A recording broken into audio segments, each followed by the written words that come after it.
Digo, ¿cómo puede ser que alguien, un profesional o unos profesionales a quienes le estamos pagando con parte de nuestro dinero, no sean capaces o no haya recursos para garantizar la seguridad? Tienes en la administración técnicos que deberían estar preparados para hacerlo. Tienes además de técnicos empresas público-privadas y cargos de confianza a dedo que teóricamente tendrían que saber hacerlo. Además de los funcionarios, además de los asesores, externalizas en una consultora externa. Oye, ¿en qué quedamos? Sabe que este sistema no es un sistema democrático porque no lo es técnicamente hablando, no ideológicamente, una descripción, y que es en algunos aspectos indestructible. Hay dos formas de, si me permitís, reformular este sistema. Bienvenidos a todos a un nuevo episodio de Blemen. Hoy traemos un invitado que repite ya con nosotros en esta segunda edición, Roque Adrada. ¿Qué tal? ¿Cómo estás? Muy bien, fenomenal. La verdad es que muy agradecido de estar otra vez aquí con vosotros y eso, muchísimas gracias por invitarme de nuevo. ¿Has visto mejorando la infraestructura un poquito? La verdad que me he quedado realmente alucinado. Ahora tenéis, vamos, está esto lleno de nuevas aplicaciones y tiene una pinta estupenda. Gracias. ¿Qué tal, Berta? ¿Cómo estás? Pues ilusionada de grabar de nuevo. Hacía unos cuantos días que no grabábamos podcast y ya teníamos ganas. Sí. Y gracias, Roque, por animarnos a grabar este podcast, que va a ser muy interesante. Polvo, sacar el polvo. Sí, a sacar el polvo a nuestro speech. Muy bien. Y a ver qué sale. Pues nada, para encuadrar un poco el podcast, lo que vamos a hacer va a ser una pequeña intro explicando pues qué bloques temáticos vamos a tratar, ¿no? En un primer momento vamos a tratar una visión general a nivel global de cómo está la situación, porque al final la situación política y económica, sí que es verdad que el podcast tiene una vertiente muy empresarial, pero estas decisiones políticas afectan directamente a las empresas, ya sean pequeñas o grandes. Luego iremos a la tan comentada elección de Trump, que bueno, ya es algo pasado, pero algunos coletazos podremos dar. Volveremos a Europa a ver qué efecto tiene esta decisión política en Europa, y por último concluimos con una visión más cercana, más de casa, ¿no? Con las diferentes decisiones políticas que se han hecho en la gestión de esta tragedia que ha ocurrido en Valencia y comentar un poco, ¿no? la situación. Muy bien, fenomenal. Pues Roque y Berta, ¿cómo veis la situación a nivel global? Empiezo por Roque. ¿Qué desafíos tenemos, no? Un poco. Muy bien. Muchas gracias, Mar. La verdad que yo diría que a nivel global tenemos...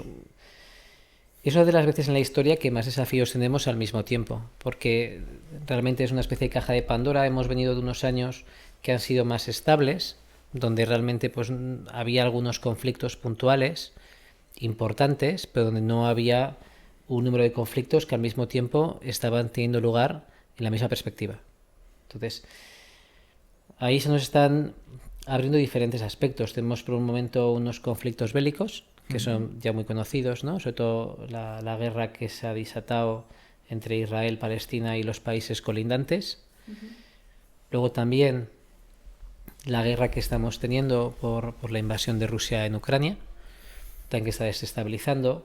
Eso por un lado como conflictos bélicos más conocidos, aunque hay otros, hay otros conflictos bélicos que se dan, que quizás son menos conocidos, pero que existen, como en África, que quizá le damos menos protagonismos que están ahí. Entonces, por un lado, conflictos bélicos.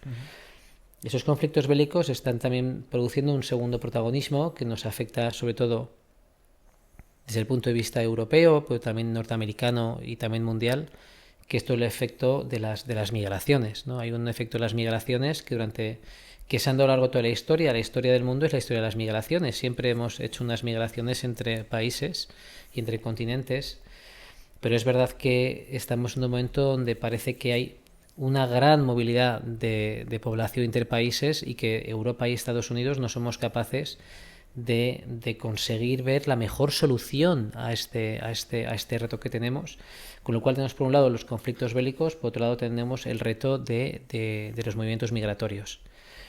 Junto con ellos está una paradoja que quizá viene de la mano, o quizá es una consecuencia o un origen, y es ideologías o movimientos que antes pues eran más característicos de antes de la Segunda Guerra Mundial, pues vuelven a estar en pie, vuelven a estar en los parlamentos, vuelven a estar en algunos organismos, incluso organizaciones públicas, movimientos de carácter de extrema derecha y de extrema izquierda, que se están dando estos fenómenos en Europa. Es muy característico, ¿no? Se habla mucho del cordón sanitario, pero están ahí los partidos y la tendencia es que va a ir a más. Y también unos líderes que estamos viendo también en el otro lado, por ejemplo, del mundo, en la parte de Latinoamérica, que estamos viendo pues líderes que también tienen un aspecto, no diría ideológico, sino un aspecto peculiar, como puede ser, por ejemplo, Bukele en El Salvador, que es un fenómeno nuevo, Milei, por ejemplo, el caso de Argentina, que es un fenómeno nuevo, y Donald Trump, que no es un fenómeno nuevo, pero que no es nuevo, pero que otra vez está allí. Entonces nos está un nuevo tipo de liderazgo, líderes que son, digamos, no quiero calificar si bien o mal, porque mi intervención de hoy con vosotros no es una intervención ideológica, es una intervención descriptiva y técnica. Un liderazgo carismático populista, podríamos decir, conflictos bélicos, momentos migratorios, y luego otro factor que nos afecta a Europa más notablemente y también nos afecta a Estados Unidos, que es pues cada vez la reducción de la clase media, ¿no? Hacia ahí la clase media se está reduciendo, la clase media está entendiendo que sus problemas no encuentra una solución en la gestión política que ha habido y por tanto quizá al no haber esa solución pues estamos viendo esos vaivenes. Y luego por último, y quizá no menos importante, también todo el debate del cambio climático, que ahí realmente el cambio climático es mundial, es decir, hay que ponerse de acuerdo a escala mundial y por tanto parece que Europa sí que intenta liderar, no sé si bien o mal, pero necesitamos que todos nos acompañen, ¿no? Entonces estamos viendo que el mundo pues está manejando no solo en una inestabilidad puntual, sino que se están mezclando muchas inestabilidades de una forma, además diría que muy rápida, y que realmente no estamos consiguiendo que haya un liderazgo fuerte en algún sitio, en algún país, que digamos, mira, por aquí parece que va a haber la solución, ¿no? Y mi perspectiva es la de una multiproblemática o un multireto donde no hay liderazgos fuertes que acompañen a las personas y muy por el contrario se está polarizando mucho la población, ¿no? Y luego además, si me permitís, y esto lo digo mientras lo reflexiono, todo lo que es la parte de las fake news, ¿no? Creo que toda la parte de fake news se está juntando un momento donde la población nos hemos acostumbrado a realmente leer mucho en medios de comunicación digitales, pero que realmente ya no leemos, no miramos titulares y se están colando fake news que no te permiten realmente saber si es verdad, si no es verdad. Entonces a toda esa problemática o de retos multivariables que tenemos se nos está metiendo en la otra variable, que es de qué información puedo leer para saber qué es fiable y puedo hacerme un sentido crítico. Y esa es mi visión a priori. No sé si compartís de cómo está el mundo en estos momentos. Totalmente, o sea, yo lo comparto 100% contigo. Añadiría solo también que hay un reto demográfico a nivel mundial, donde pues zonas pues más enriquecidas están viendo un descenso de la demografía y zonas más pobres están en un aumento, ¿no? Entonces, todo este desequilibrio pues también afecta a todo el conjunto mundial. Recojo este último de las fake news y es que es totalmente cierto, ¿no? Yo hacía la reflexión de ¿por qué nos está pasando esto? ¿Por qué no tenemos espíritu crítico y no sabemos identificar cuando una noticia es verdadera o es falsa? Y al final me retomo a la enseñanza. Estamos muy acostumbrados a que el profesor nos dicta algo y lo aprendemos por imitación, lo aprendemos porque lo que dice nuestro mentor o nuestro profesor es lo verdadero, ¿no? Y no nos enseñan a razonar el motivo por el cual eso es verdadero o no. Y entonces creo que todo va un poco hacia allí. Tendríamos que aprender o desaprender a cómo hemos aprendido y volver a ese espíritu crítico de entender las cosas, el motivo y poder descifrar si lo que hay detrás es verdadero o no, porque efectivamente están ganando todos estos mensajes falsos, todo el tipo de comunicación más basado en populismos, el mensaje corto, fácil para la población, y ya todo lo que es pues más rimbombante o una lectura más densa ya queda en el olvido, ¿no? Totalmente. Yo en este extremo sí que lo comparto, obviamente. Al final hay una labor educativa que pues desde tanto la familia como las escuelas pues puedan llegar a hacer, pero mi punto estaría también los profesionales que se dedican a la información, ¿son realmente críticos y están haciendo una labor de transparencia, de que las noticias sean objetivas y críticas o no? Entonces, en este punto tal vez tendríamos que poner foco, ¿no? Dejar un poco de lado la influencia que pueda tener cualquier partido político en un medio de comunicación y centrarse más en auditar o ser crítico a la hora de estudiar esa labor de difusión de la información, ¿no? Yo creo que el debate es doble. Es decir, hay una parte que estoy de acuerdo en que es por la formación de las propias personas del país. Por ejemplo, aquí en España estamos en una paradoja tremenda. Es decir, España tiene 3 de las mejores escuelas de negocio del mundo. Del mundo. Es decir, están 3 aquí. Y sin embargo, en el informe PISA a nivel educativo somos a la cola de los países desarrollados. Entonces, tú no le puedes pedir a un país como España que la mayoría de las personas que forman parte de este país tengan sentido crítico y tengan la capacidad de hacer un raciocinio elevado respecto a muchas noticias y problemas complejos. Es complicado exigir eso cuando tenemos, no lo dice Roque, lo dice el informe PISA, uno de los peores sistemas educativos de los países desarrollados. Entonces, claro, exigir eso es muy injusto, dado que el sistema no lo da. Entonces, en el caso de España, ahí tenemos un reto muy importante que puede venir en 2 formas. Hay que enseñar a los que enseñan a enseñar de otra forma, o tenemos que de alguna forma mejorar la metodología, la enseñanza. Eso es un debate.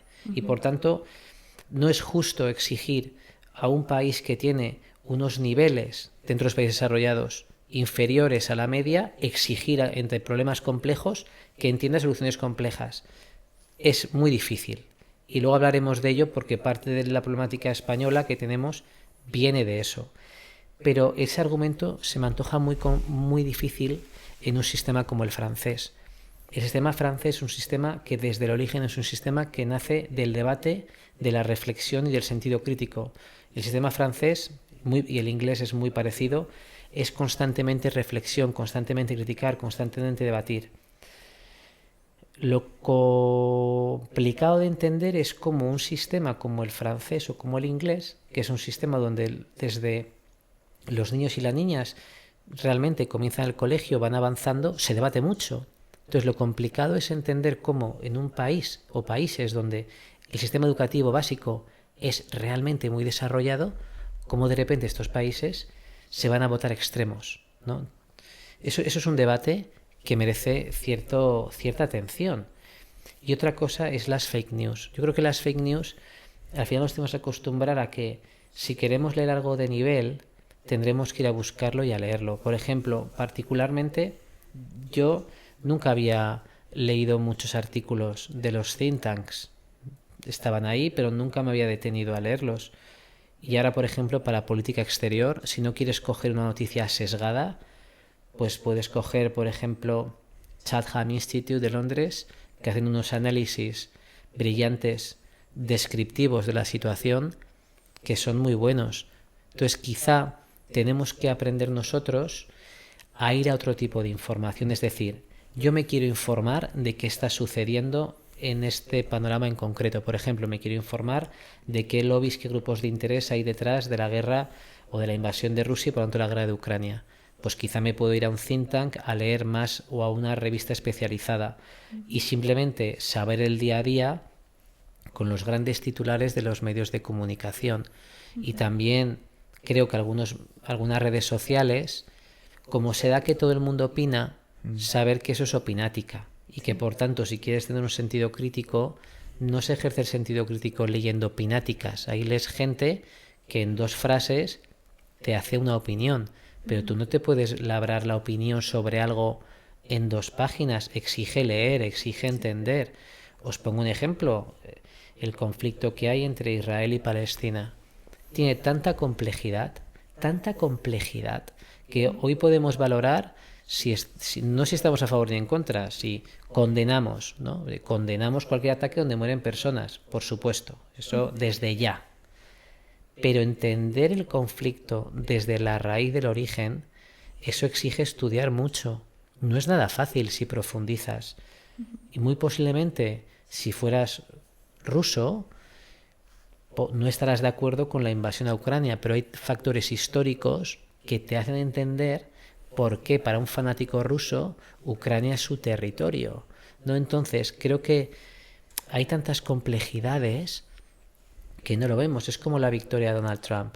Desde la perspectiva europea, nosotros nos parece, pero ¿cómo le han votado a este personaje? Personaje formado en alguna de las mejores universidades del mundo, pero es un personaje. Bueno, hay que ver qué está pasando en Estados Unidos. Estados Unidos ha habido un partido político anterior que lo ha hecho peor para la clase media que el anterior, donde hay más inseguridad, hay más problemas sociales, donde la economía no está tirando y la economía americana tiene que crecer o si no hay desempleo. Y tienes a un hombre muy bien formado con unas formas que quizá no estás de acuerdo, que te dice, yo te voy a dar estabilidad, te voy a dar más seguridad y voy a generar trabajo para ti. Y fijaos que sea el contexto desde un europeo, dice, pero ¿cómo puede ser que los afroamericanos hayan votado a Donald Trump?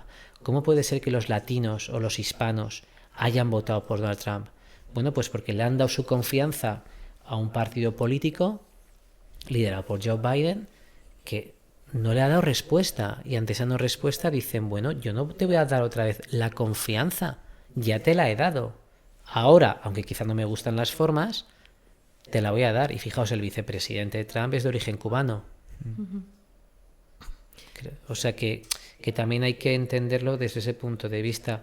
Y para las fake news, yo creo que lo que es el trabajo es que tenemos que acostumbrarnos desde ya a no dar por válido nada, a siempre contrastar la información. No sé si os acordáis, cuando nosotros éramos más jóvenes, quizás si querías una información objetiva, tú leías 2 medios de comunicación, decías, mira, pues me voy a leer este periódico y me leo este y veo cómo lo argumentan y en base a ello me creo una idea. Pues sí, será incluso más complejo. Claro. ¿No? Totalmente. Sí. Bueno, y aparte que como lo queremos todo al segundo, esto lo comentaba un trabajador de un periódico importante nacional, ¿no? Decía, es que lo queremos todo al segundo, que es imposible dar una noticia 100% validada y verdadera al segundo. O sea, cuando hubo el atentado en Barcelona, es imposible que al segundo sepas quién ha sido, cuál ha sido el motivo. O sea, es imposible. Necesita de estudio, de persecución, de un informe policial, de una investigación. Entonces, claro, al final todo eso de quererlo todo rápido lleva a informaciones erróneas que luego se tienen que validar, etc., ¿no? Pero bueno, que efectivamente estoy 100% de acuerdo contigo que todo lo que es comunicación a través de una red social es opiniones de cada punto de vista, y en función de tus creencias y de tus ideologías, pues opinarás de una manera o de otra. O sea, que 100% alineada con lo que comentas. Y luego, también recogiendo el motivo por el cual Donald Trump ha salido como elegido para presidente de Estados Unidos, al final yo creo que es que sus mensajes iban muy a colación y o sea, se entendía perfectamente cuál era su visión y dónde iba a atacar.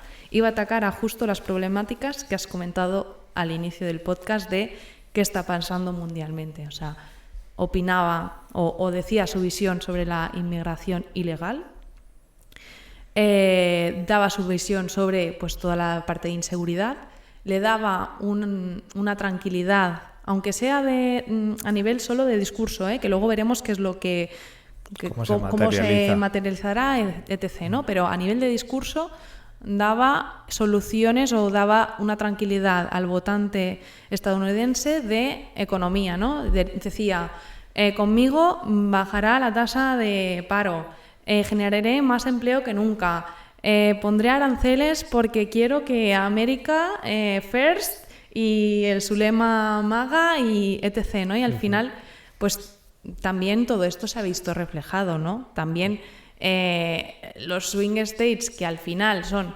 pues estados donde hay más inmigración o están en fronteras, estados con la población pues donde hay más tasa de trabajadores con una baja renta. Entonces eran mensajes muy alineados con todo esto y al final el votante estadounidense ha votado todo eso, ¿no? Le ha comprado y sobre todo a nivel de economía y seguridad del país, ¿no? Yo quería volver hemos apuntado antes el tema de la inmigración a nivel mundial, ¿eh? No es algo localizado en un punto, España, Europa. Yo creo que todo el mundo se está moviendo por todos lados. Lo que siempre cuando hablan de inmigración y estas situaciones, yo me retrotraigo a la época de mis abuelos, ¿no? Que pasaron una guerra civil, luego una posguerra, se tuvieron que mover para intentar prosperar. Y yo me cuestiono siempre, antiguamente la inmigración era de más calidad que ahora, y siempre llego a la misma conclusión y creo que es que sí. ¿Por qué? Porque al final mi abuelo en este caso se movió a Alemania, trabajó, intentó pues empujar a la familia y volvió y se acabó. No ha habido un movimiento completo de toda la familia hacia otro país para hacer el mal, sino si han ido, ha sido para aportar. Y creo que aquí está el punto, que no se están haciendo tal vez políticas de aportar, sino más bien de destrucción, ¿no? Y es un gran reto, creo yo, y un problema que solucionar. Yo creo que lo primero que hay que dejar claro, Marc, y también, que es decir, movimientos migratorios ha habido siempre. O sea, Europa y el mundo es el mundo de las migraciones y España, cuando por ejemplo yo oigo discursos que España es un país X y de una forma, no es así. O sea, España hemos sido fenicios, visigodos, judíos, musulmanes. Es decir, España, la riqueza que tiene España y la riqueza que tiene Europa es que ha habido siempre muchos movimientos migratorios. Siempre ha habido. Palabras España como almohada, como albahaca, vienen del mundo árabe. Estuvimos conviviendo lo que se llamaban las religiones abránicas o las religiones del libro. Entonces, la riqueza que tiene España es una riqueza que viene de los judíos, que viene de los musulmanes y que viene de los católicos. Con lo cual esos discursos unilaterales de que España es esto, no es así. O sea, la riqueza de España es que somos muy diversos en muchas formas. Y Europa también. Eso, punto uno, y que hay que dejarlo claro porque eso es historia. Es decir, eso no es un tema ideológico, es historia. La diversidad es Europa, al igual que lo es Estados Unidos. Pero yo sí que veo que es muy importante y creo que pocas veces se matiza que son dos debates diferentes. Un debate es el reto de la migración, y hablo de movimientos migratorios, y el reto de la delincuencia. Por algún motivo que me parece muy extraño, quizá porque es interesado, hay algunos partidos políticos que lo meten en la misma caja. Delincuencia y migración es lo mismo. Y por tanto tenemos que luchar contra la inmigración ilegal porque es delincuencia. Esto es como decir que todos los italianos que iban a Estados Unidos eran mafiosos. No es verdad. La inmensa mayoría de los italianos iban ahí a intentar integrarse y hacer un gran trabajo. Hubo una minoría que representaba a la mafia. Es lo mismo. Entonces es muy injusto. Pero hay partidos políticos que lo utilizan como cartel electoral, delincuencia e inmigración. Y creo que este argumento que utilizan algunos partidos es utilizado por la otra vertiente para decir, fijaos, ellos dicen que inmigración es delincuencia y no es así. Pero poco debate, pocos líderes reales veo que sepan separar los dos conceptos. Y cojo el tema de la delincuencia, que es un tema real de los países que estamos desarrollados, que nos preocupa mucho, y me parece que en Europa y en Estados Unidos, pero yo voy a hablar de Europa, que es lo que más conozco, no se está ejecutando, excepto en 4 países, una política real. Es evidente que si tú coges España, prácticamente cualquier ciudad con los últimos 10 años tiene más tasas de delincuencia. Y además esas tasas de delincuencia, una delincuencia que a veces no estamos ni acostumbrados. Yo soy de Zaragoza, ya sabéis. Y en Zaragoza hace poco había unos individuos que se dedicaban a hacer el mataleón a señoras mayores a las 3 de la tarde en el centro de Zaragoza. Es decir, a las 3 de la tarde en el centro de Zaragoza hacer el mataleón a señoras mayores. Claro, eso se llama delincuencia. Estamos hablando, os pongo otro ejemplo, la delincuencia que se produce de los pequeños hurtos en los medios de transporte o en los aeropuertos. Y aquí os hago una reflexión que el otro día estaba pensando. Si hoy cogemos youtubers o instagramers, salen en cualquier ciudad española detrás de carteristas, que los instagramers ya saben quiénes son, que están en el metro, están en el tren, están en los aeropuertos. Instagramers que van a un aeropuerto y se esperan a que venga un ladrón para grabarle en vídeo porque ya saben quién es. Mi reflexión es la siguiente. ¿Cómo puede ser que una persona que no es experta en seguridad, con su propio móvil sepa quién es él o la ladrona, él o la delincuente y le va a grabar? Y nuestros cuerpos de seguridad del Estado, o local o provincial, me es indiferente, o autonómico, a quienes pagamos nuestros impuestos, no son capaces de localizarles y sacarles del aeropuerto, sacarles del metro, sacarles de un tren. Es decir, ¿cómo es posible que un sistema como el que estamos, personas que se dedican a youtubers e instagramers, sean capaces de localizar a ladrones y nuestros cuerpos de seguridad no? Es un aspecto que a mí particularmente me preocupa mucho. Digo, ¿cómo puede ser que alguien, un profesional o unos profesionales a quienes le estamos pagando con parte de nuestro dinero, no sean capaces o no haya recursos para garantizar la seguridad? La seguridad es un tema tremendamente importante porque la seguridad significa calidad de vida, significa la tranquilidad de cuando mi hija, por ejemplo, se haga mayor, pueda tranquilamente venir a casa sola, cuando mi madre, que es mayor y vive en Zaragoza, pueda salir a comprar tranquilamente sin pensar que le van a hacer el mataleón. La seguridad ciudadana es un aspecto que en Europa nunca nos había tocado tanto como ahora y nos afecta directamente en la libertad de movimiento. Si vosotros vais a Latinoamérica y entendemos por qué Bukele ha ganado, en este caso es Centroamérica, yo estuve en El Salvador cuando había ganado Bukele. Justamente llevaba Bukele en el gobierno 6 meses. Y no voy a entrar en sus políticas si son correctas o incorrectas. Pero hay un hecho que es real.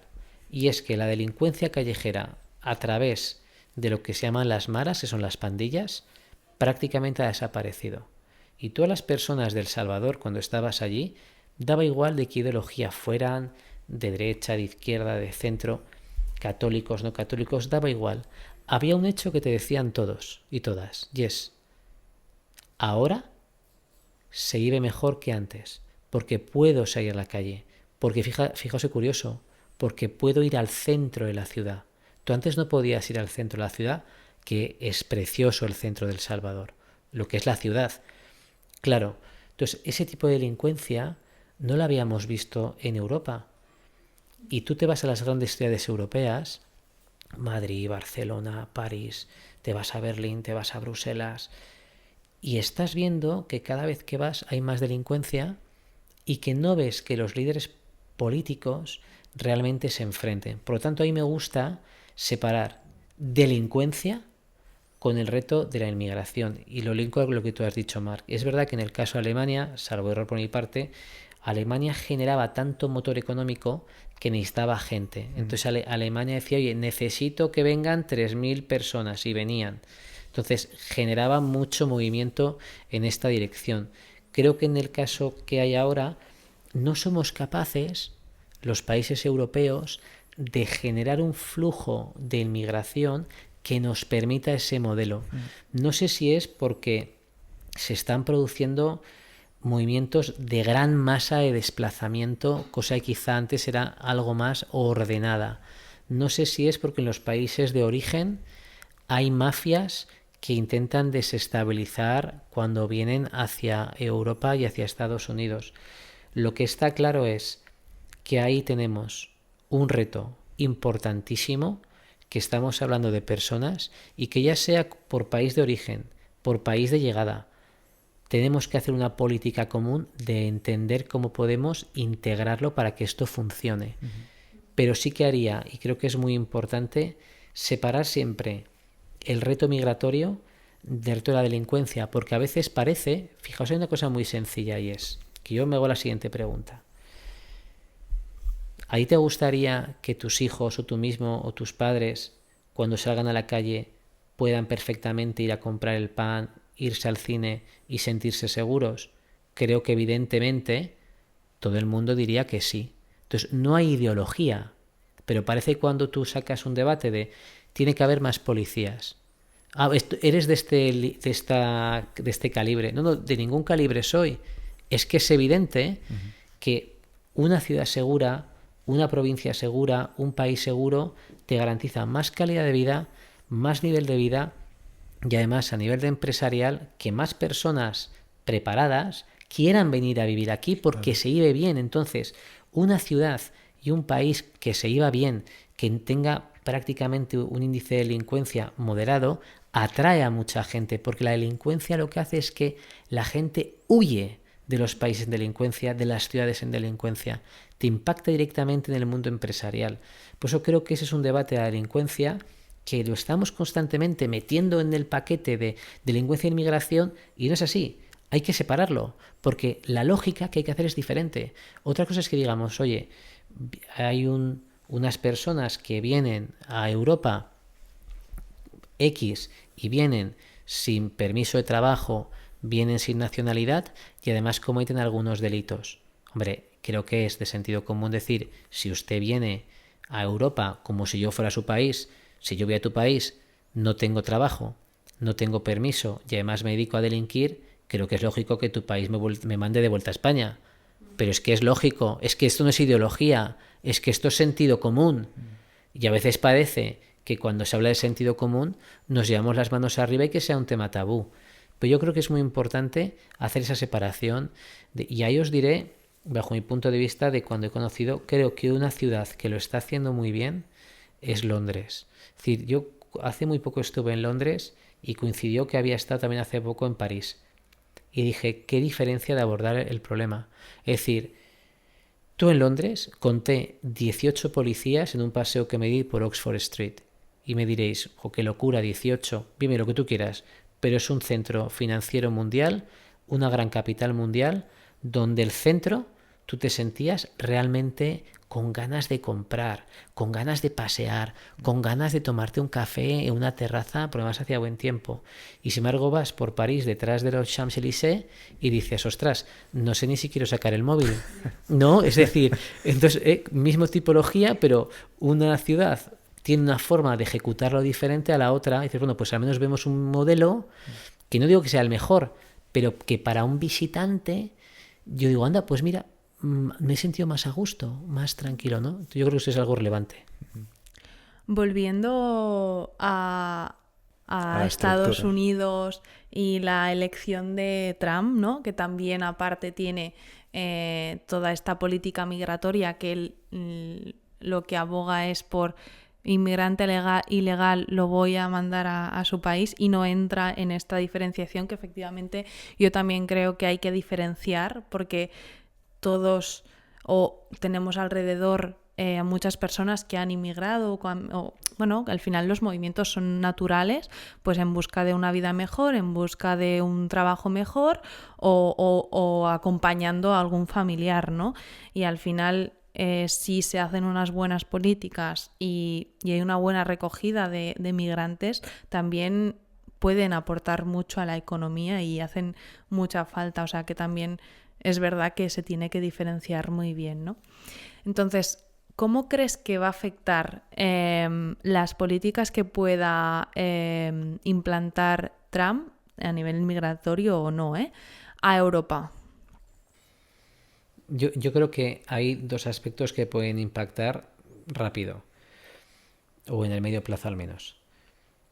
hay un aspecto que va a impactar del movimiento imitación. Es decir, que un líder como Donald Trump, que es un populista, pero que ahí está y que realmente tiene una forma de hacer y de pensar, va a generar un efecto llamada en los líderes europeos que tengan ese modelo. Es decir, tanto en Francia, en Alemania, en Hungría, en Reino Unido, en España, en Italia, tenemos políticos y políticas que representan partidos políticos que quizá ideológicamente no son igual que Donald Trump, pero que sí que tienen un carisma y una forma de entender, de gesticular y de hablar con esa simplicidad, diría hasta con ese brutalismo que en un momento determinado en Europa ha estado en segunda línea, está en algunos casos llegando a la primera división y el efecto de Trump les va a dar un soplo de confianza y un soplo de más candidatos. Es decir, que Trump esté hoy en Estados Unidos, que Milei esté en Argentina, que Bukele esté en El Salvador, esto te ejecuta, y sobre todo Trump, te ejecuta un movimiento llamada en Europa. Entonces todos estos movimientos que aquí les llamamos extremistas, va a haber un efecto llamada y vamos a ver prácticamente seguro que a pesar de los cordones sanitarios que se llama, tú vas a ver a estos líderes que van a aumentar votos seguro. Es decir, los movimientos que en Europa le llamamos extremo, solo con la victoria de Trump les da un fresco, les da frescura en la votación y por tanto les vamos a ver que van a ir a más. A nivel económico tendremos que ver cómo nos impacta porque Estados Unidos se va a ir a un modelo algo más proteccionista de su economía y entonces veremos en algún caso que nos pueda afectar. ¿No? Decía Trump antes de las elecciones, que además me hace mucha gracia porque como habla así tan bruto, decía, me ha llamado Macron y me dice que me va a poner un impuesto por darle componentes. Y le he dicho, Macron, ¿me oyes? Sí, no entra una botella de vino en Estados Unidos. y además lo decía de forma. Dice, sí, me has oído, ni una botella de vino. Dice, ¿qué ha dicho Macron? No he dicho eso. Entonces lo dice en plan de broma, pero es la realidad. Ese proteccionismo americano que se va a generar, que ya lo tiene, o sea, prácticamente tú no puedes vender algo industrial en Estados Unidos si no fabricas allí. Entonces, bueno, vamos a ver que va a haber más proteccionismo, pero que no nos llevemos las manos a la cabeza. Europa hemos estado fabricando en China durante los últimos 25 años.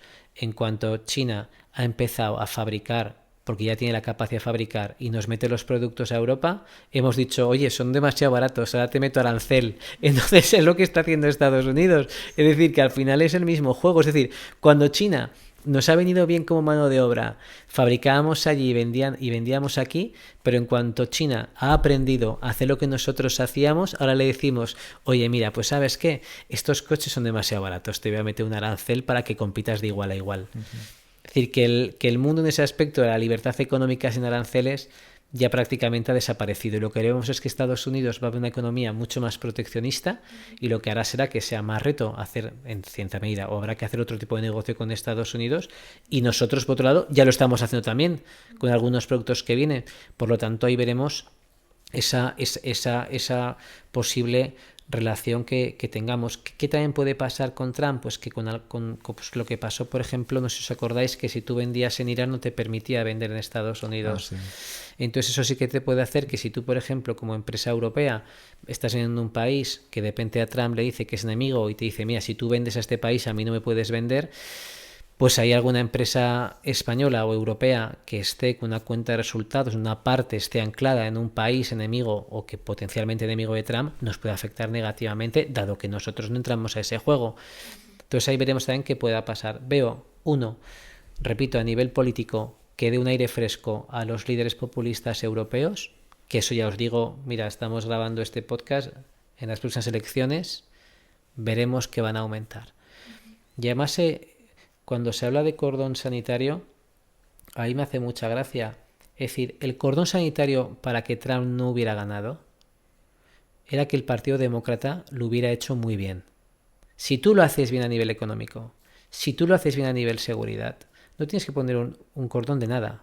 Es decir, es el voto, entenderme bien, de la desesperación, el que te hace votar a otro lado.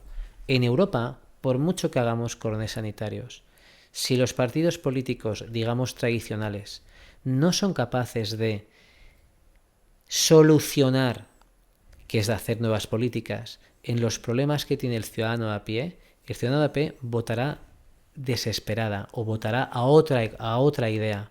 Por mucho cordón sanitario que le des, el cordón sanitario mejor es que donde estés lo hagas muy bien y que con menos impuestos gestiones mejor y que des más trabajo y que tengas una mejor sanidad pública y que tengas mejor colegios públicos y que tengas mejores transportes.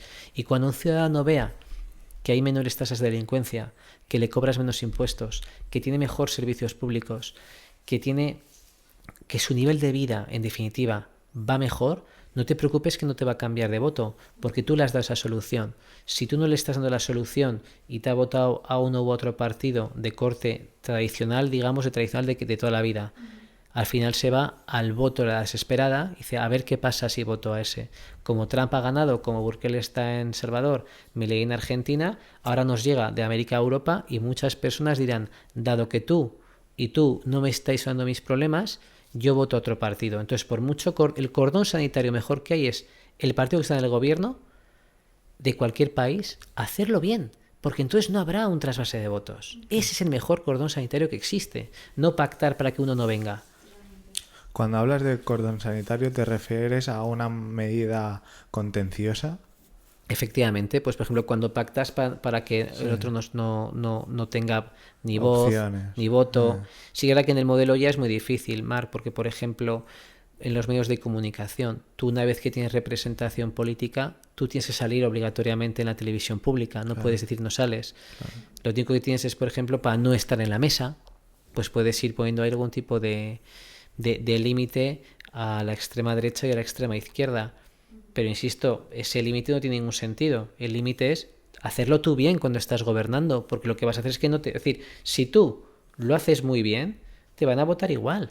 El problema que es lo que ha pasado en Estados Unidos, que digamos el Partido Demócrata no se ha visto el ciudadano, como has comentado muy bien antes, que sus problemas de economía se hayan solucionado, no ha visto que tengan más opciones de trabajo, no ha visto que en la ciudad en la que esté haya menos delincuencia, no lo ha visto. Entonces, ¿cómo me pides a mí que te dé otra vez la confianza? No te la voy a dar. Entonces, ese rational que ha hecho el votante americano es lo que va a venir a Europa, que ya está viniendo.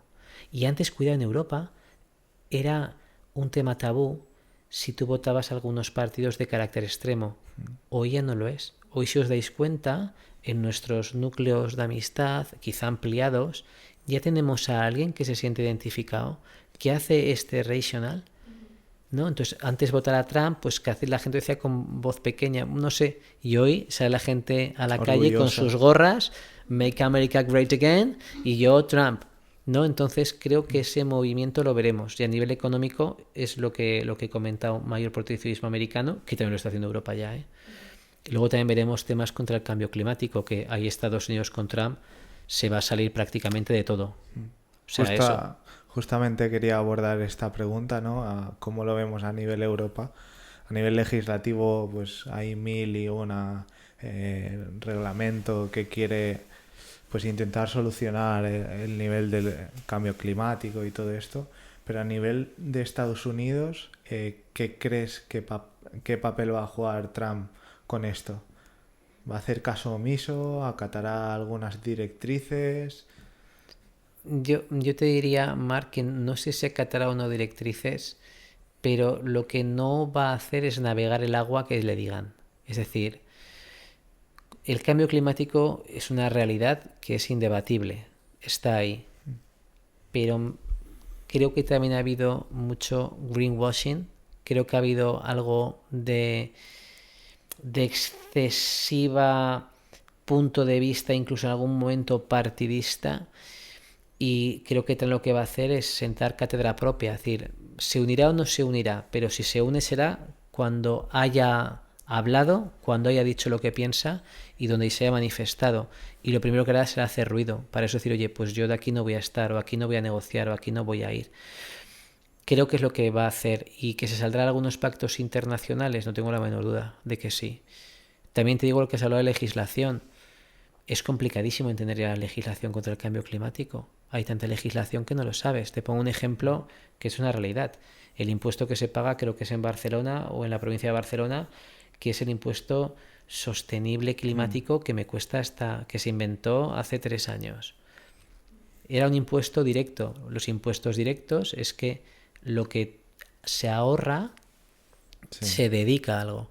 Yo tuve, no sé si la brillante idea o tenía mucho tiempo, que me bajé la ley y la estuve leyendo y dije, bueno, de impuesto directo tiene muy poco, porque un impuesto directo, ¿qué es? Tú dices, oye, yo como Barcelona, lo que recaude, que voy a imaginar que recaudo 3 millones, voy a comprar 10 autobuses eléctricos. Eso es un impuesto directo. Preveo un ingreso, preveo este gasto. Os animo a que os bajéis la ley, porque es impactante. Uno de los puntos te pone, literal, fomentar las políticas de concienciación contra el cambio climático. Que alguien me explique qué es fomentar las políticas de concienciación. Eso no es un impuesto directo, eso es hacer marketing de alguna forma y digo marketing por decir algo. Es decir, eso no es un impuesto directo. Entonces tú cuando estás viendo que a ti como ciudadano, te están metiendo la presión de pagar con tus impuestos para mejorar el clima mundial, se vuelve en tu contra. ¿Por qué? Porque dices, yo puedo hacer un esfuerzo, pero si usted como Estado también lo hace, lo que no vale es que usted a mí me haga hacer un esfuerzo y hoy, 21 de noviembre, se han gastado 3.500.000 euros el Congreso para traducir lenguas cooficiales. Pues mira, si nos sobra el dinero, por supuesto, yo soy el primero que mi hija habla catalán, euskera y castellano, O sea, soy súper pro de lenguas cooficiales. Pero creo que hay que saber que tú no puedes siempre al ciudadano obligarle vía impositiva que pague una transición climática. Vamos a poner el ejemplo de los coches. En Barcelona y donde vivimos en Sant Cugat, los coches que son anteriores al 2009 no pueden circular excepto el fin de semana, creo que es. ¿Acaso tú le has preguntado a una persona si tiene la capacidad financiera de comprarse otro coche? Los coches son cada vez más caros. Pero es más, esa política que parece social es antisocial, porque las personas que tienen un nivel de renta alto se pueden cambiar. ¿Cuál coche quieres que me compre? ¿Un ecológico o quieres que me coja uno de etiqueta cero? Da igual si tengo dinero.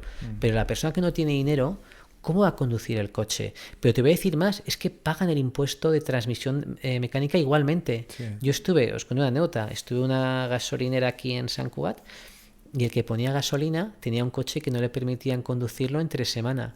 Y me acuerdo que cuando le fui a pagar mi gasolina me contó que había tenido que pagar igualmente el impuesto de vehículos de transmisión mecánica, siendo que no lo puede conducir lunes a viernes y le cobran el impuesto igual. Sí, entonces, tú a esa persona, ¿cómo le vas a decir cambio climático? O es más, ¿cómo es posible que a ti te obliguen a llevar un coche que contamine poco, pero sin embargo vemos coches de policías, coches de Mossos d'Esquadra, vemos autobuses, vemos automóviles de carácter público más antiguo del 2009? Oye, pues sé tú un ejemplo y luego pide, o la infraestructura mismo. No hay infraestructura, tú vas a cualquier ciudad española y no tienes cargadores eléctricos por ningún sitio. Invierte en una buena infraestructura como ha hecho Holanda, que tú vas por Ámsterdam, y es que en Ámsterdam, si habéis estado, en cada estación hay un cargador eléctrico. Entonces tú lo que no puedes hacer es exigir que el cambio climático vaya a costa de que lo pague un ciudadano. Primero haz tú un ejercicio de gestionar bien el dinero y cuando lo hayas hecho, si hace falta, pides a cada ciudadano que lo haga, que además lo va a hacer encantado. Pero cuando vea que realmente hay una responsabilidad, si tú creas un impuesto contra el cambio climático, le llamas directo y en la ley pone fomentar las políticas de concienciación contra el cambio climático, no es un impuesto directo, es que ese dinero no sabemos dónde va. Imagino que hacer carteles de refugios climatics. Es que es así. Es así. Mira, os cuento otra anécdota, si me permitís. Hay un parque al lado de Turo Park en Barcelona. Es un parque que además a mí esa zona particularmente me gusta mucho pasearla y voy de vez en cuando con mi hija también. Y el parque, que está a la izquierda de Turo Park, está hecho un desastre. O sea, está sucio, no está cuidado. Y es una pena porque es un parque que está bien chulo y no está cuidado. Y la última vez que estuve, el cartel, que era el cartel del nombre, había un cartelito muy simple, muy antiguo, que ponía el nombre del parque y un pequeño mapita. Y la última vez que estuve había un cartel enorme, nuevo, precioso, pero ya no le llamaban parque, ahora se llamaba refugio climático o refugi climàtic, ¿no? En catalán. Pero un cartel bien chulo, ¿eh? Y fui con mi hija al parque y el parque seguía igual de sucio. Entonces me hizo gracia porque digo, fíjate, con lo que se habrán gastado en cambiarle el nombre de parque a refugio climático, se podría haber arreglado parte del parque. Entonces es una cuestión de decir, ¿dónde pones los recursos que te estamos dando? Entonces tú cuando ves que el fin de un parque es disfrutar y jugar y se hace una especie de greenwashing de gastar en comunicación, el ciudadano como está, muy descontento. Totalmente. Muy descontento y se desconecta absolutamente. Totalmente. Se desconecta absolutamente. Yo quería, en este tema particularmente, me es muy interesante porque el tema eléctrico ya lo tratarás tú más técnicamente, tal vez si quieres aportar algo, ¿no? Pero a nivel de contaminación y coches eléctricos, yo siempre hago una reflexión que es, oye, tal vez que nos hagan cambiar el coche a uno eléctrico no es tan beneficioso porque a lo mejor mantener el que tú tienes y darle una vida más larga, a lo mejor con este acto tú ya estás reciclando o tú ya estás beneficiando a hacer pues medidas contra el cambio climático porque no desechas miles y miles de plásticos, toneladas de acero, ruedas, cables, etc., ¿no? Esto por un lado. Luego otro punto sería el de no han salido gente o divulgadores o expertos en la materia a explicar a ciencia cierta si realmente un coche gasolina o diésel contamina tanto como en principio nos hacen creer, ¿no?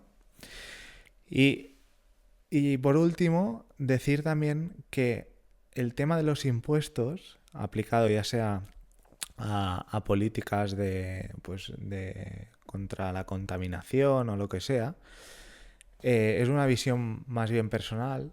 Creo que nunca se materializan, nunca se ven hacia dónde se destinan tus impuestos.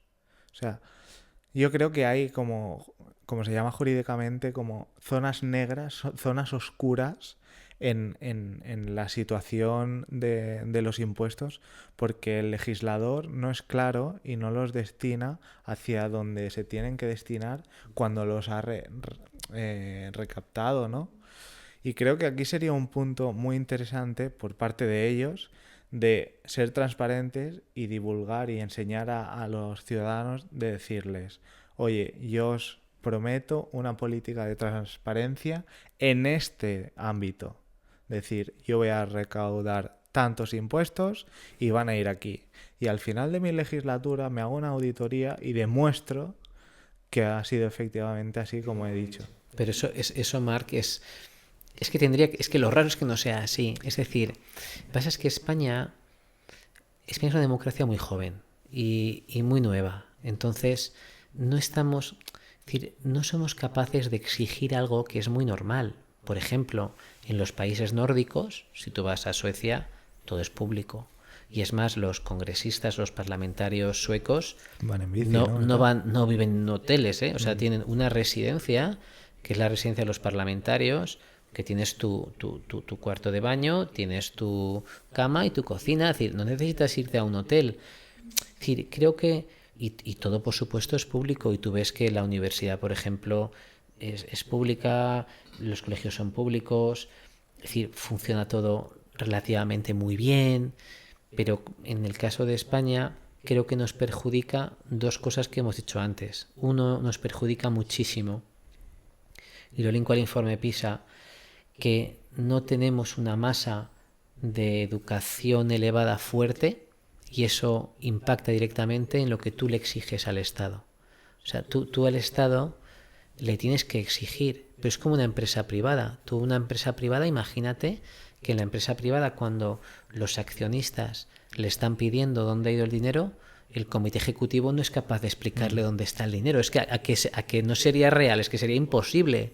Es decir, pues aquí la ecuación es exactamente la misma. Pero yo creo que es bien sencillo. O sea, las cosas se explican bien simplificándolas. Y, por ejemplo, imagínate a un ciudadano de clase media-baja, ¿no? Que tú en tu nómina viera el reflejado qué porcentaje de impuestos se le va a quitar y sale otro informe, anexo o una circular o lo que sea, en el que diga, mira, este porcentaje que yo te he quitado lo hemos destinado a este parque, lo hemos destinado a esto, pero que sea real. Con esta simplicidad no tienen que hacer grandes malabarismos, vamos, creo yo. Esto ya al ciudadano medio ya está tranquilo. O sea, no tienes que hacer grandes cosas. Yo creo que los mensajes políticos últimamente están muy alineados con la comunicación y no tanto en la acción. Ahora mismo, por ejemplo, que yo creo que también todo tiene que ver el movimiento hacia Trump, o porque ha salido Trump y no ha salido Harris, ¿no? Dejando de lado que yo también creo que aquí tenemos un punto a estudiar, que es el hecho de ser una mujer, el hecho de haber entrado en la carrera política en un momento pues muy final, ¿vale? Que eso también ha hecho que Harris no tuviera una posición clara en la carrera, ¿no? Pero también que los movimientos más pro-trabajadores se están centrando mucho en políticas de género, en políticas que a lo mejor no a toda la sociedad obrera, ¿no? Que sería la población que más estaría alineado con estos partidos, le interesa. Porque al final sí que hay un tema de género que es importante abordar, pero cuando la casa está en llamas, a lo mejor no hace falta salvar el microondas, sino que lo que importa es apagar el fuego. Entonces ahora mismo pasa eso, ¿no? Tenemos unos retos muy importantes que impactan mucho, tenemos retos de cambio climático, que no era el tema que ahora estábamos comentando, que es muy importante, pero que se tiene de abordar de una manera correcta y no incluyendo parches. O sea, la última vez que fuimos a Madrid con el coche, ¿no? Que vimos, ostras, ¿dónde podemos aparcar en Madrid? Porque es que nuestra tarjeta del coche, pues no podemos aparcar. Resulta que tú podías circular con ese coche perfectamente por la ciudad, pero no podías aparcar. O sea, el problema no era circular con ese vehículo que contaminara, sino el tema era aparcar. Si aparcabas en un sitio privado, no tenías ningún problema. Si pasabas y aparcabas a las afueras de la zona restringida, no había problema. Pero si aparcabas en una zona pública, sí. Entonces, ostras, ¿entonces qué pasa? ¿Que mi coche no contamina si no...? O sea, no tiene sentido. Y me lo llevo aquí porque al final es que me sorprendió tanto. Aquí seguramente pasará lo mismo, ¿eh? Y no es porque sea Madrid ni nada, ¿no? Pero en ese caso que lo estuvimos buscando y mirando, pues a mí me sorprendió mucho porque pensé, ¿por qué haces una política de este estilo, no? O sea, abordar realmente el problema y lo que comentabas. ¿Has preguntado si se pueden cambiar el coche? O sea, tienes seguramente un gran porcentaje de la población que no va a poder abordar este tema y que al final es verdad que en según qué zonas la infraestructura ferroviaria está muy bien desarrollada, pero también tenemos zonas donde hay carencias y es muy complicado utilizar el transporte público. Entonces, bueno, al final tenemos que... el político tiene que estar mucho más bien preparado y saberse rodear de asesores muy bien preparados para abordar todos estos temas, porque al final no es quedarse con el burro y lo que yo veo, sino es entender todo el contexto y todas las variables, ¿no? Y está claro que no a todo el mundo le va a servir esa política, porque al final cada uno tiene su circunstancia, pero que al menos en un gran porcentaje pues le sirva, ¿no? Pero eso es lo que has comentado, que es así, es decir, al final son todo parches, va toda inercia, se van haciendo cosas. Fíjate, yo cuando vine a vivir a Sant Cugat llevaba aquí 6 meses y claro, yo venía del País Vasco, que tiene Osakidetza, que es una seguridad social diferente. Bueno, pues cuando me fui a vacunar yo aparecía todavía en Osakidetza porque no me había hecho la gestión de estar aquí. Y no me podía vacunar aquí porque aparecía en Osakidetza. pero como estaban los límites territoriales, no podía irme de la provincia sanitaria de Barcelona porque no me dejaban salir, y entonces era como realmente un cuento de ciencia ficción de risa. Es decir, me tengo que ir a vacunar a Osakidecha, que es el País Vasco, pero no puedo salir. Bueno, pues al final una señora muy maja de la Generalitat me dijo, mire, le voy a decir lo que va a hacer usted. Se va a ir a un macro vacunódromo donde iba la gente que no tenía permiso de residencia, a Tarragona, y se va a ir. Y me tuve que vacunar en Tarragona en un vacunódromo donde estaban las personas sin papeles. Roca Adrada, 39 años, llevo 39 años siendo español, me fui a un vacunódromo, me lo pasé genial porque me puse a hablar con la derecha y con la izquierda, pero era de ciencia ficción. Si, no os engaño si llamé más de 120 veces a Osakidecha, a la Generalitat, hasta que una persona me dijo, mira, solución, vete ahí. Entonces, ¿qué sucede? Son parches, está extremadamente descentralizada la administración, porque no es que esté descentralizada, es que está descentralizada en la descentralización.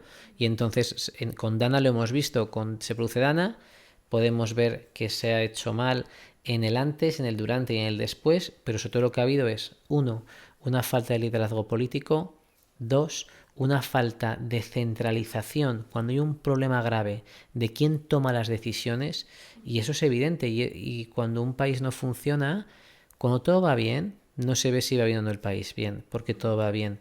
Pero cuando hay un problema grave, como pasó lo de Dana, vemos que este país hay aspectos que no funcionan. Y si me permitís, voy a hacer un análisis sobre los políticos, ¿no?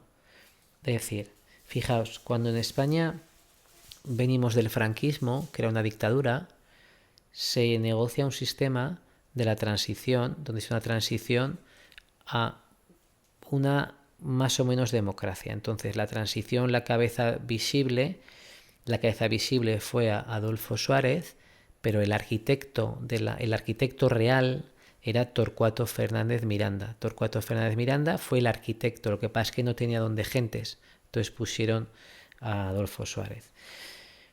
Y hay un estudio muy bonito, hay varios, pero uno muy bonito, que es de un notario y abogado que se llamaba porque falleció, Antonio García Trevijano, que era experto en derecho y en constitucionalismo, que decía, cuidado, que nos estamos equivocando, que no estamos yendo a una democracia, que tú el sistema que estás montando es una oligarquía de partidos o lo que se conoce como una partitocracia, y nos vamos a engañar con que vamos a una democracia, y el sistema que tú estás planteando de aquí a 25 años te va a dar corrupción y te va a dar caquistocracia, que es que los peores están en el gobierno. Entonces, García Trevijano, ¿por qué decía esto?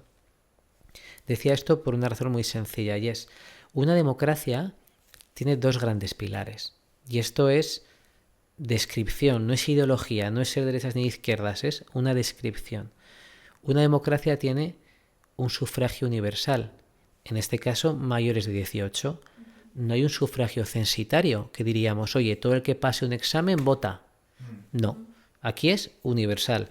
Si usted tiene más de 18 años, puede votar. Hay que ser nacional, etc, etc. Pero bueno, resumidas cuentas, una democracia es sufragio universal en lugar de un sufragio censitario, y el otro gran pilar es una separación de poderes.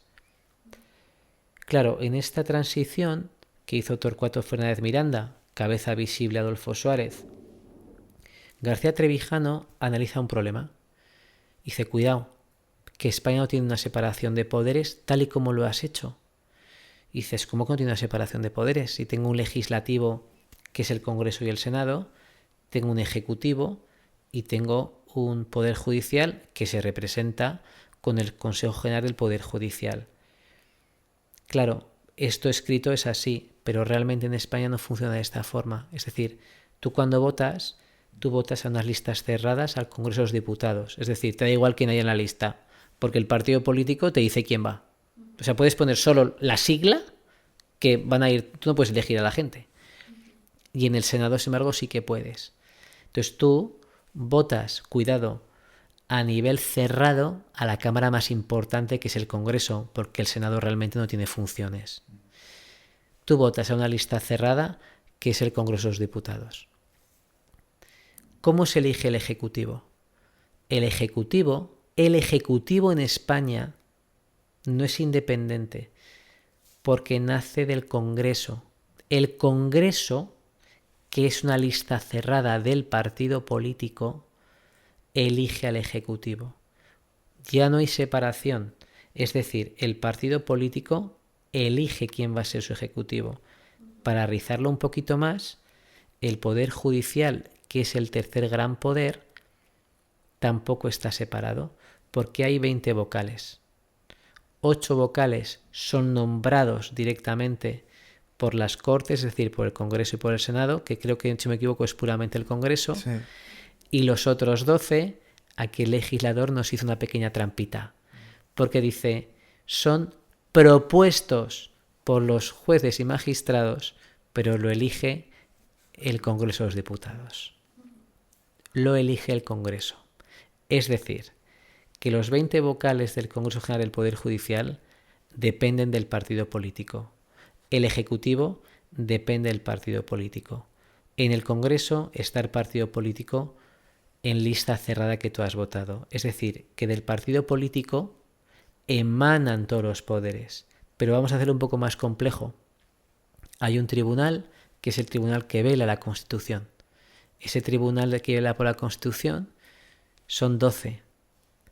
4 son nombrados por el Senado, que son políticos. 4 por el Congreso, que son políticos. 2 por el Ejecutivo, que son políticos. Y 2 por el Consejo General del Poder Judicial, que también lo han nombrado los políticos. Es decir, la separación de poderes a nivel técnico en España no existe. Hay un único poder, que es el partido político, y un sistema donde el poder emana o depende de un partido político, estrictamente no es una democracia, es una oligarquía de partidos, o lo que se llama una paritocracia. La consecuencia de 25 años de paritocracia es una mala gestión, una administración pública engordada respecto a la administración pública y empresas público-privadas, que aun sujetas a derecho privado, su cuenta de resultados es una subvención pública. Cargos a dedo y asesores a dedo por todas partes. Y al final es un sistema que cuando pasa lo de la Dana no hay respuesta porque el sistema ha fracasado. Es lo que se llama la consecuencia de 25 años de oligarquía de partidos, que es una caquistocracia, es decir, la gente no preparada porque han conseguido vivir de la política gestionan las decisiones más importantes. Y eso es lo que hace que hoy España tenga, si comparamos los currículums vitae de los políticos españoles con los políticos ingleses o franceses, yo os invito a que hagáis este ejercicio. Coger el Congreso de los Diputados, o da igual, o el Gobierno de España, pero es más notorio el Congreso, y leer el currículum vitae de todas las personas. Os podría decir que el 90% lleva toda su vida viviendo del partido político, de una forma u otra. Si coges, por ejemplo, cualquier cámara británica, todos han sido abogados o abogadas de grandes prestigios, grandes empresarios, grandes profesionales libres, grandes trabajadores en cualquier ámbito. Y una vez que han hecho un gran recorrido profesional, se van al sistema público, donde cobran menos y van por un factor social. En España lo que ha sucedido es que aquello que ya decía Antonio García Trevijano, y además podéis leerlo y podéis ver vídeos de él, es la realidad. Es un sistema que por el propio sistema de poder del partido político se ha corrompido, porque si tú como político haces de la política tu carrera de vida y vives de tu posición política, pero realmente vives del partido político, tú te niegas a ser libre, dado que dependes de lo que te diga el partido. Y esta es la gran problemática que tiene España, y es un sistema que el propio establishment se defiende. Da igual que gobierne un partido u otro. Si os habéis dado cuenta, ningún partido, en los años que llevamos de democracia, ninguno que haya estado en el poder ha hecho nada para cambiarlo. Porque es muy fácil gobernar así. Porque si tienes la mayoría o haces unos pactos, gobiernas todo. Gobiernas el Ejecutivo, el Legislativo y el Consejo General del Poder Judicial. Y este es el gran problema que tiene España. A nivel de, has apuntado algo que, bueno, nosotros lo hemos comentado mucho, a nivel de management y liderazgo, curiosamente llegan partidos a gestionar algo tan importante como es un país sin nunca haber liderado nada. Entonces es como un engaño, ¿no? De decir, oye, yo estoy haciendo una función cuando nunca he hecho este tipo de función, pero estoy aquí. ¿Por qué? Porque yo creo que el salvavidas lo tiene en que cuando llegan habrán asesores que les puedan recomendar hacer o no hacer, depende que funcione. Sí, pero fíjate, Mar, por ejemplo, hace poco estaba leyendo, creo que ha sido en Vizcaya, ha sido muy notorio que han externalizado el plan de industrialización o el plan económico y les ha costado más de 300.000 euros. Y salía el representante de la empresa público-privada que teóricamente se tiene que encargar de crear el plan estratégico industrial de Vizcaya y decía que era normal externalizarlo a una consultora. Entonces, claro, la gente se pregunta, tú tienes en la administración técnicos que deberían estar preparados para hacerlo. Tienes además de técnicos empresas público-privadas y cargos de confianza a dedo que teóricamente tendrían que saber hacerlo. Además de los funcionarios, además de los asesores, externalizas en una consultora externa. Oye, ¿en qué quedamos? No tengas externos y externaliza, porque si no es que estás constantemente malgastando el dinero. Y el dinero es algo que tiene una capacidad límite, es decir, no puedes gastar más de lo que tienes. Entonces, tú te das cuenta de el nivel de nuestros políticos por el sistema que explicaba antes que tenemos. La oligarquía de partidos tiene consecuencia esa palabreja tan rara, pero que nos tenemos que empezar a hablar, que es la caquistocracia, que es cuando las personas menos preparadas toman las decisiones más importantes. Sucede que no hay grandes gestores públicos. Cuidado, hay grandes gestores en la administración pública española y tenemos grandes funcionarios internacionales y funcionarias que, os digo la verdad, han hecho carreras brillantes. O sea, hay personas profesionales dentro de la administración pública española, autonómica, local e internacional brillantes. Pero hablo de los políticos que están gestionando, que al final, como no tienen esa preparación, como no han tenido un desarrollo en la empresa pública o un gran desarrollo en el sector público, o no han sido grandes emprendedores y grandes empresarios, o simplemente trabajadores normales, como no han tenido nada más allá de la política, se convierte en que la política es su vida, y cuando la política es tu vida, tú no estás pensando en qué es mejor para el ciudadano, tú acabas pensando qué es mejor para mí, porque el pan que llevo a mi casa depende de mi partido político, y cuando el partido político de una forma indirecta te está pagando el sueldo, bien te cuidarás de decir y hacer lo que les parece bien. Y ahí es lo que se llama la figura del establishment. El establishment se defiende constantemente para que no se rompa este sistema. Y una cosa está muy bien pensado, es decir, cuando se desarrolló este sistema es magnífico, porque es que prácticamente es indestructible. Es un sistema que más por la ley de Ohm todavía le beneficia más. Con lo cual es un sistema que yo os diría, yo tengo 39 años, yo creo que no voy a ver un cambio. De hecho, si me atrevo a hacer un análisis político a largo plazo, creo que España va a ir a mucho peor. Creo que vamos a ir a más impuestos, creo que vamos a ir a peor gestión pública, es decir, peor sistema sanitario, peor sistema judicial con más retrasos en juicios. Vamos a ver peor sistema de infraestructuras, que de por sí hay alguna que ya se empieza a ver. Es decir, mi sensación es que todo lo que tenga que ver con la gestión pública va a ir a peor por el liderazgo que tenemos. Y lo que sí que quiero decir es que lo que es evidente es que con un país que te lo pone tan complicado, las grandes empresas, grandes empresarios y empresarias que tenemos, es que me quito el sombrero, ¿eh? De verdad que me quito el sombrero. Es decir, que a pesar de tener un país que pone trabas al autónomo porque le cobra antes de que facture, o sea, ¿cómo puede ser que tú crees una empresa y te cobro antes de que empieces a facturar? O sea, en Inglaterra se abre una empresa en menos de 12 horas y pagas en cuanto empiezas a facturar, pero no pagas antes de facturar.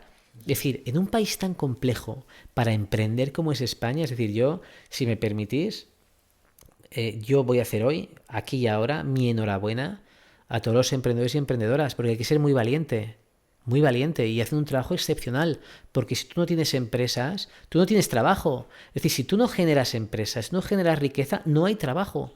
Con lo cual, yo digo que en España el ser empresario, empresaria, autónoma, emprendedor, emprendedora, es que tiene un mérito que desde ya les doy la enhorabuena, desde ya.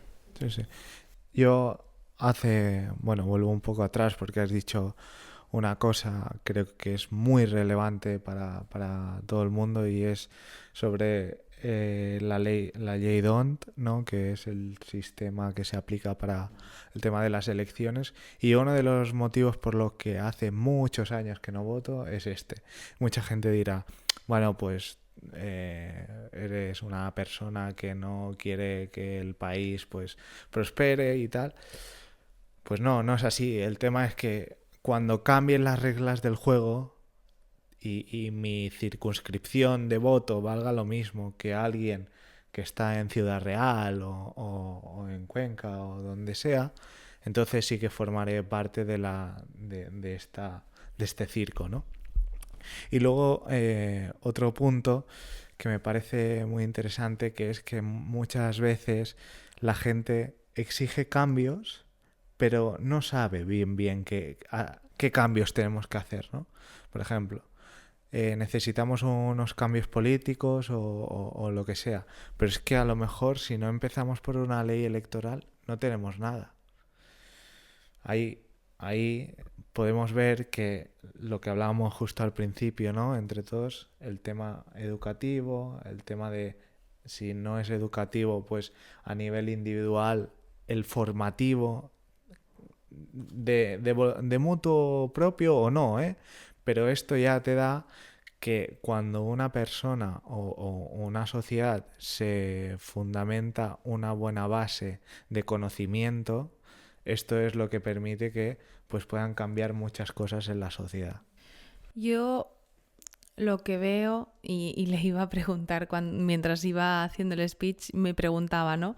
¿Cómo cambiamos esto, no? Pero bueno, que al final creo que es algo súper complicado porque es que el sistema mismo está corrompido, ¿no? Al final entra una figura nueva, pero es que el mismo sistema la va a comer porque todos beben de allí mismo, y si alguien hace algún ápice de cambiar algo, como al de al lado le va a tocar su pan, ya se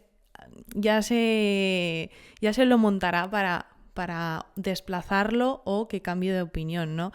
Entonces, creo que es algo súper complicado a lo que nos va a venir todo esto a peor, y yo también abogo lo que comenta Roque, que vamos a ir a muchos más impuestos, mucha peor gestión, porque se está viendo, o sea, hay mucha recaudación en España y se está viendo con todo el IRPF que pagamos entre todos, entre los autónomos, todas las empresas, la cantidad el porcentaje que envían. O sea, yo cuando nuestra empresa hace el balance y presenta los resultados, alucino con el porcentaje de impuestos que paga y pienso, y todo esto solo de una empresa. Pero es que multiplicado por todos los autónomos, por todos los trabajadores, etc., ¿dónde se va? Si luego vas a la sanidad pública y no te dan cita. O resulta que el otro día me contaba mi padre, no, es que tenía una cita, pero como resulta que no me habían programado esta prueba y esta prueba,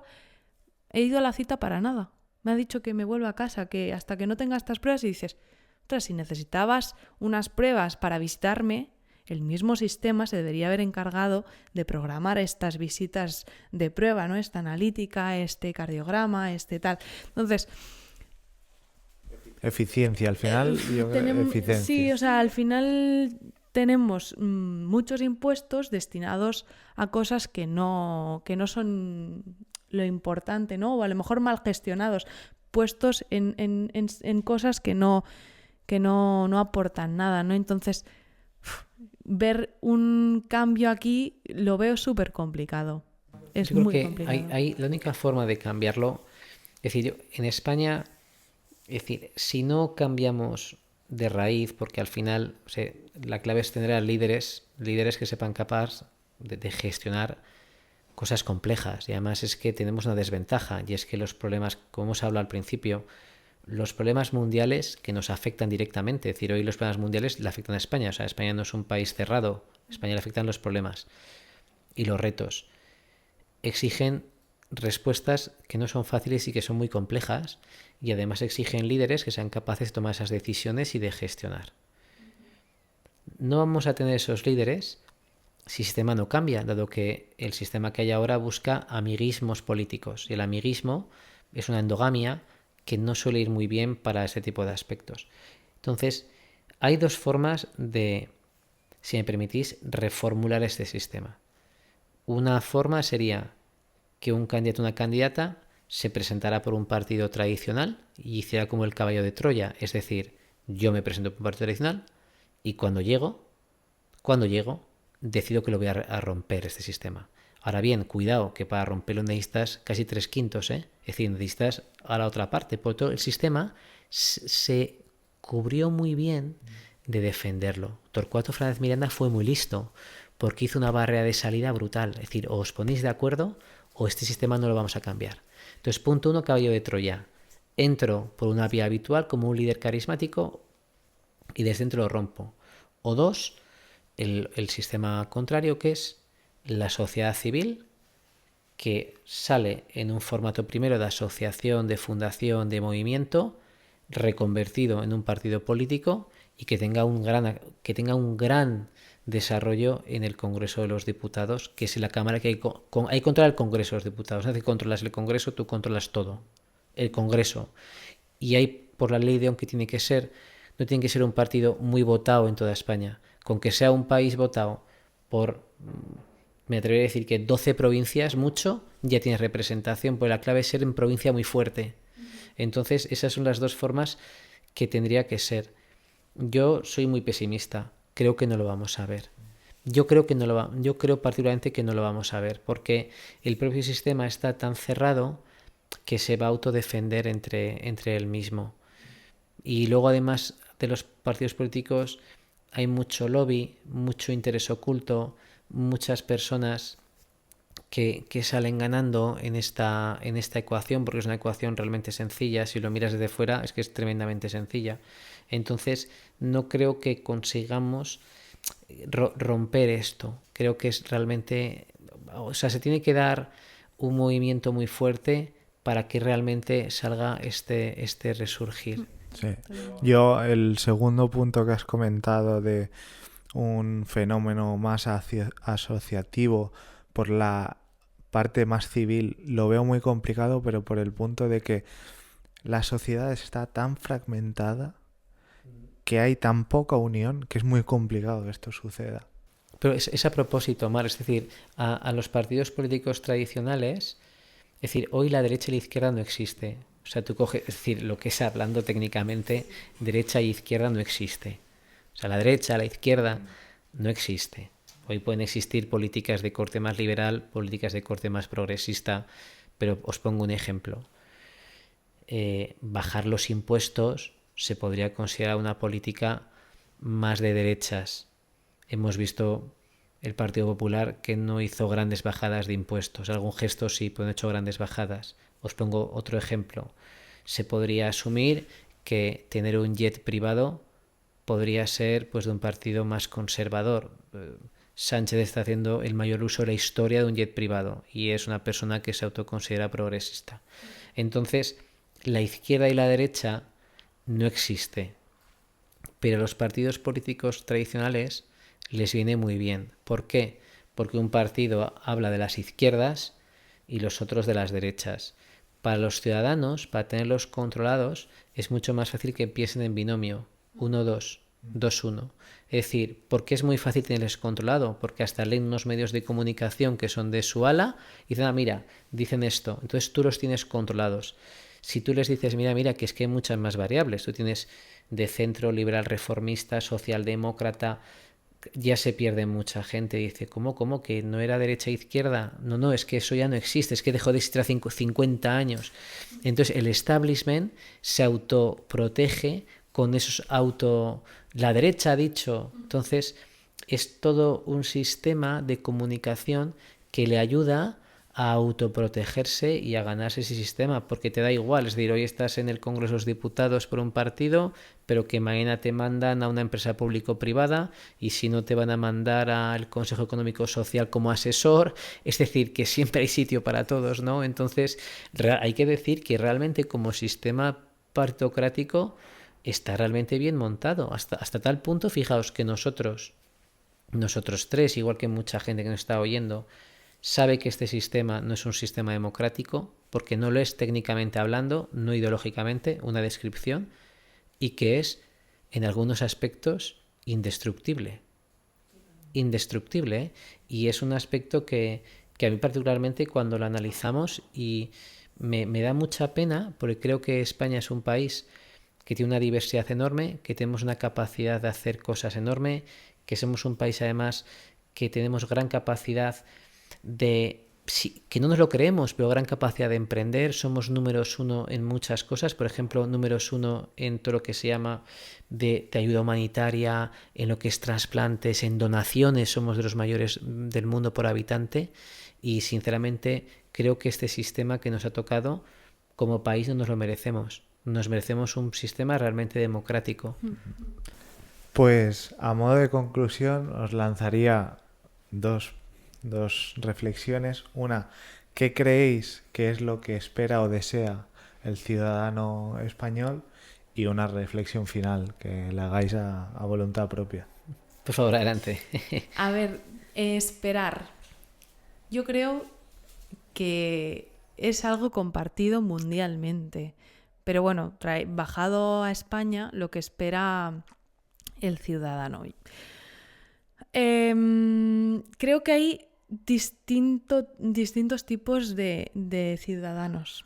Tenemos aquellos que quieren prosperar y muy alineados con pues proactivamente montar empresas, bueno, eso, ¿no? Son emprendedores y que quieren montar algo y que no quieren tener que moverse del sitio, porque en España se está muy bien, tenemos una tierra maravillosa, tenemos playas, tenemos montañas, tenemos a nuestra gente, ¿no? Entonces, que se quieren quedar a España y aportar al país.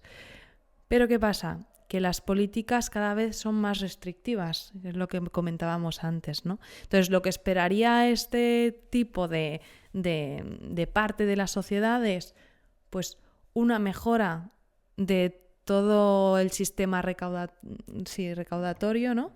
Y que a lo mejor, no sé si bajasen o dejasen igual los impuestos, pero que al menos si se aporta, que sea con un fin, ¿no? Que esté claro el fin y el para qué. Tenemos que ser solidarios y ahí no me voy a poner, ¿no? Pero que al menos esa solidaridad sirva, ¿no? Y que se vea realmente reflejada, porque ahora, al menos personalmente, el sentimiento que tengo es que soy solidaria y me lo pongo en primera persona, pero no veo ningún fruto de mi solidaridad, ¿no? Por otra parte está todo el tema de la seguridad y la delincuencia, ¿no? El poder ir tranquilamente paseando. Hoy, por ejemplo, que hemos ido con las compañeras a comer al Born, ¿no? Porque está al lado de la oficina, y es que lo comentábamos. O sea, aquí al mediodía no pasa nada, vas tranquilamente y vas a comer, pero por la noche cuidado donde te metes. Y eso es triste. Pensar que en según qué zonas no puedes ir por la noche 3 compañeras, ¿no? Entonces, allí también creo que es algo que preocupa y que la sociedad, creo que todos lo compartimos, de que hay que poner foco allí. Y luego hay otra parte de la sociedad que no sé si es un sesgo mío, pero que la veo muy apalancada y que busca mucho el ir hacia un sistema donde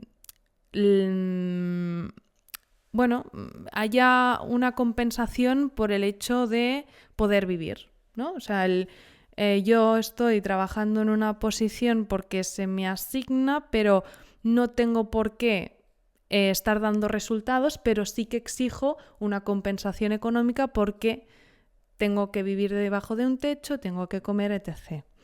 O sea, creo que tenemos una base de funcionarios públicos a los que no se les está exigiendo nada, pero que a final de mes ellos sí que exigen.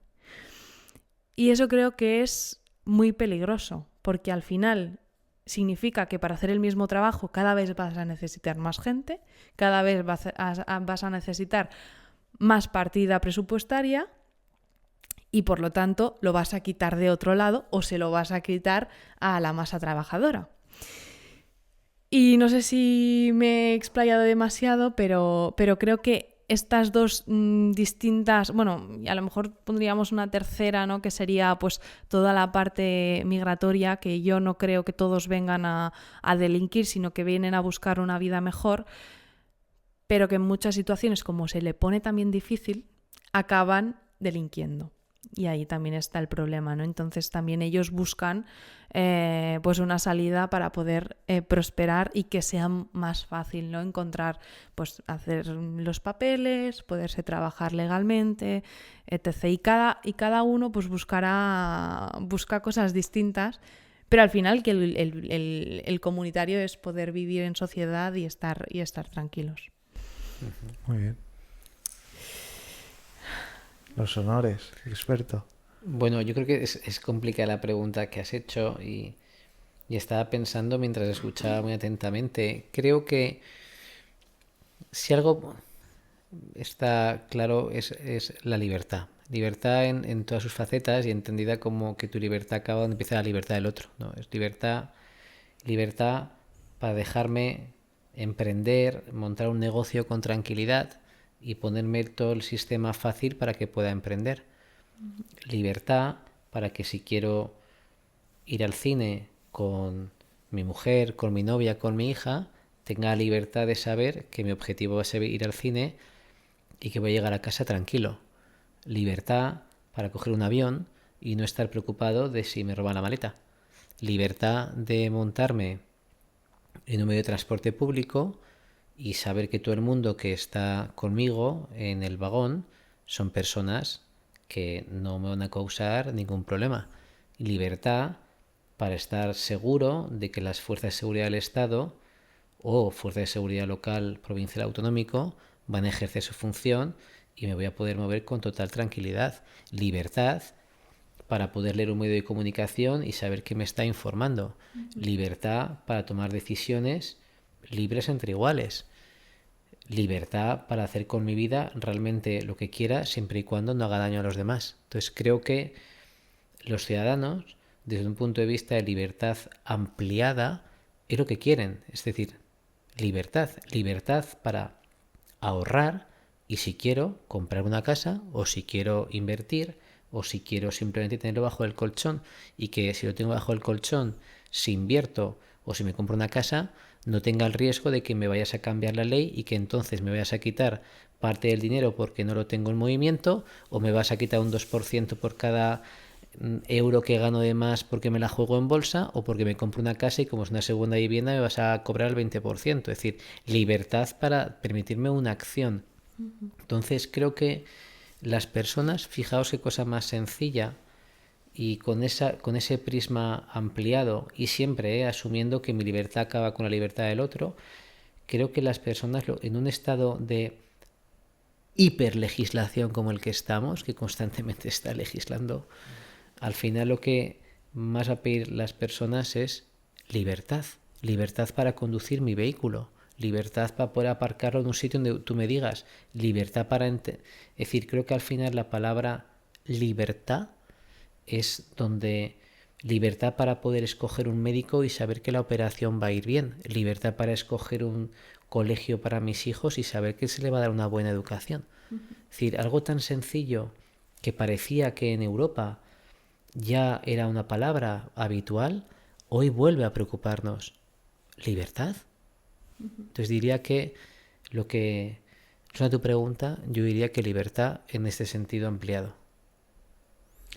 Yo para concluir, y me han parecido maravillosas las dos aportaciones, creo que también hay una necesidad por parte de los ciudadanos de...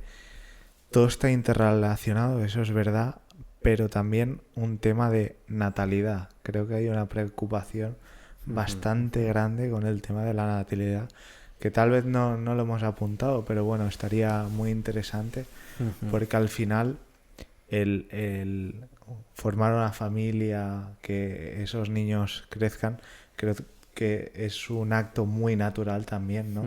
Y que se tienen que dar ciertas condiciones en la sociedad para que esto pase, y si no pasa, devienen estos problemas de natalidad que hay hoy en día, ¿no? Esta sería mi conclusión final. Sí, yo creo que nos quedamos con la libertad que nos ha acabado Roque, que tiene toda la razón del mundo. Al final todos buscamos ser libres y poder escoger cada uno aquello que queremos y bueno, con las mejores de las intenciones. Así que muchísimas gracias Roque por todas tus aportaciones. Eres brillante y aportas muchísimo valor al podcast, y animamos a todos a que lo sigáis en sus redes, tiene podcast, hace reflexiones. Bueno, muy bien, ¿no? Yo por mi parte agradecido de la invitación, y la verdad que la verdad es que estoy muy contento de estar aquí y eso, y de verdad muchísimas gracias por contar conmigo otra vez. A ti. A ti, Roque. Un saludo, hasta la próxima. Chao.